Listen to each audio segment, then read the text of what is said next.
Hello everyone, আসসালামু আলাইকুম। বাচ্চাদের প্রত্যেক দিনের বায়না পূরণ তো করতেই হয়। তো যেহেতু বাচ্চারা বাইরের খাবার অনেক বেশি পছন্দ করে, বাইরের খাবার বারবার খেতে চায়।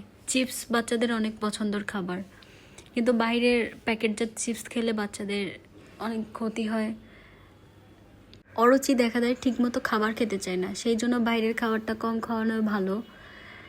তাই বাচ্চার বায়না ছিল সে চিপস খাবে, আলুর চিপস। তো আলু কিনতে পাওয়া যায় বাহিরে, তো কিনে দিলে তো দেওয়াই যায়, কিন্তু বাচ্চার ক্ষতি হবে সেই কথা ভেবে আমি নিজেই বাসায় বানিয়ে দিয়েছিলাম আলুর চিপস। তো দেখুন কিভাবে আলুর চিপসটা বানিয়েছি।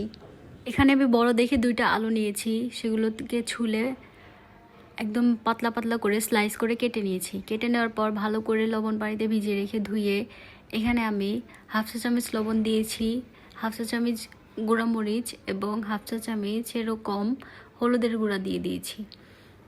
দিয়ে দেওয়ার পরে সবগুলো মশলা আলুর সাথে ভালো করে মেখে নিচ্ছি। ভালো করে মেখে নিতে হবে যাতে মশলাগুলো আলুতে ভালো করে ঢুকে যায়। যদি আলুতে লবণগুলো ভালো করে না ঢুকে তাহলে খেতে পানসে লাগবে, মজা লাগবে না। তো যেহেতু চিপস মুখরোচক খাবার, মুখরোচক তো করতেই হবে, না হলে তো বাচ্চারা খাবে না।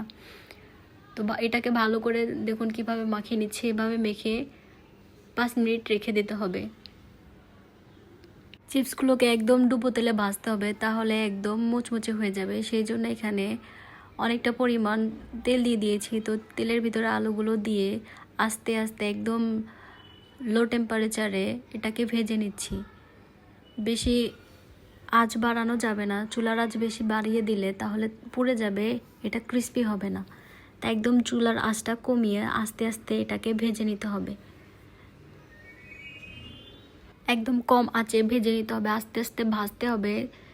তখনই আপনারা বুঝতে পারবেন যে চিপসটা হয়ে আসছে। যখন এটার ব্রাউন কালার হয়ে আসবে তখন দেখলেই বোঝা যাবে। দেখুন আমার চিপসটা হয়ে আসছে। এখন ধীরে ধীরে এটা উঠিয়ে নিতে হবে।